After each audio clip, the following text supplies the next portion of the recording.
Hello, Mass Dems! My name is Diana DeZoglio. I am a state senator running to be your next auditor to ensure working families like ours get access to and accountability from our state government, regardless of our family background, our bank balance, or our zip code. I was born to a 17-year-old single mom and grew up housing insecure in Methuen and Lawrence, cleaning houses and waitressing my way through community college. Friends, I then earned scholarships to Wellesley College to become the first in my family to graduate. It was only through the financial investments of others that I was able to build my future, and that inspired me to give back to my community in whatever way I could. And since I couldn't do so financially, I became a live-in mentor at a teen girls' home, helped run after-school programs at Girls Inc., and served as the cultural arts coordinator at the United Teen Equality Center in the city of Lowell. Simultaneously through these years, friends, I had side hustles, waiting tables and cleaning houses, because as working families know, we might love our day job, but it doesn't always afford us with the opportunity to live with a standard of dignity in the communities that we work so hard to serve. It's why I'm such a staunch supporter of labor organizations, and I'm the only candidate in this race to publicly support the State House Employee Union. But friends, it was during that time, juggling jobs, that I was offered a position as a legislative aide to a state representative in our state house. He needed someone with deep community ties, who spoke fluent Spanish.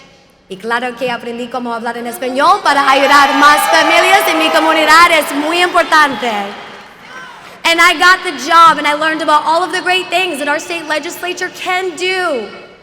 But I also very quickly learned about the flip side of our state government and how it can operate without accountability.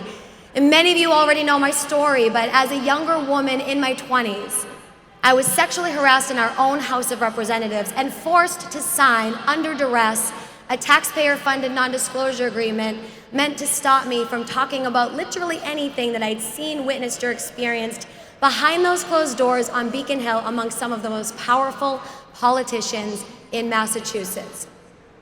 But I didn't let them get rid of me or keep me quiet, and I didn't leave state government like they told me to do, friends. I instead decided to run for state rep myself, becoming the youngest woman serving in the House of Representatives at that time. And then state senate, where I'm currently serving in my 10th year in the legislature. Friends, when I got elected, I knew it was my responsibility to fight like hell for working families like ours who have been dismissed, ignored, or disenfranchised from a system in our state government that's still not working for all residents the way that it could and the way that it should.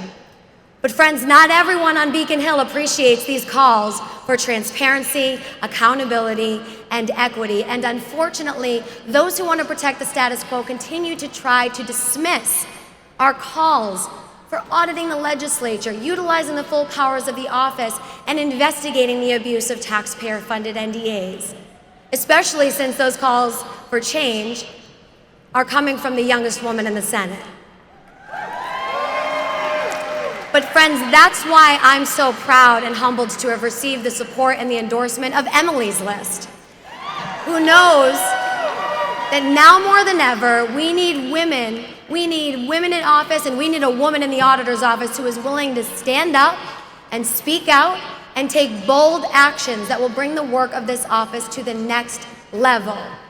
Representation matters. And every failed program, every wasted dollar is another child's future opportunities at risk. It's another person who goes without housing or health care, another environmental justice initiative that's passed over, and another family who doesn't receive access to food stamps or desperately needed addiction services. Friends, like many of you, I've seen the devastating impacts of mental health challenges and addiction in my own family. A courageous mom has come out publicly about her battle with the disease of opioid addiction in an effort to help others and end the stigma. She's struggled for years, and last year at the height of the pandemic, we almost lost her to an overdose. And I thank God every day that she's doing okay, but it has been extraordinarily tough watching her struggle, experiencing how hard it is to find resources. It's why I have the deep sense of urgency that I do. Because we can't afford to wait to take bold actions that ensure access to life-saving programs for those who struggle the most. As auditor, I'll work to make sure mental health and addiction resources are available to the families who need them by reporting on the Department of Mental Health and analyzing funding at the Bureau of Substance Addiction Services. Families unable to find housing can't afford to wait another day wondering if it's yet their turn to have a roof over their head.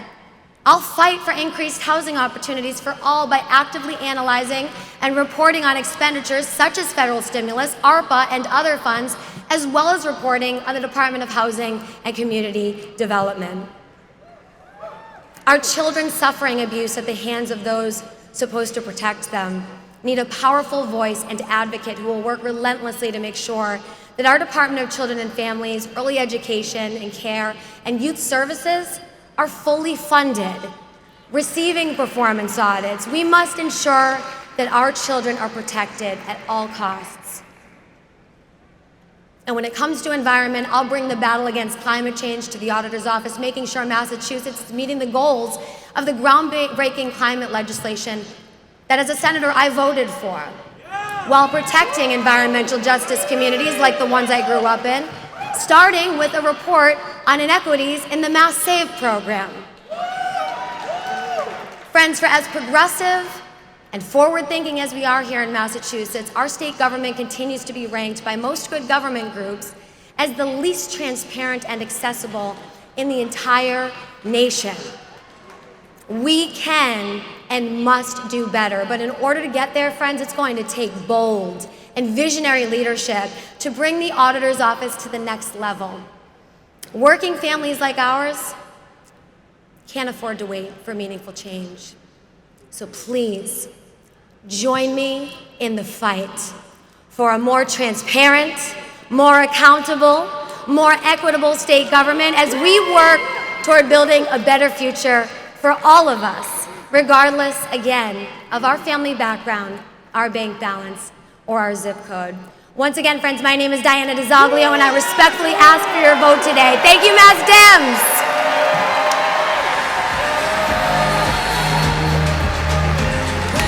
State Senator Lydia Edwards.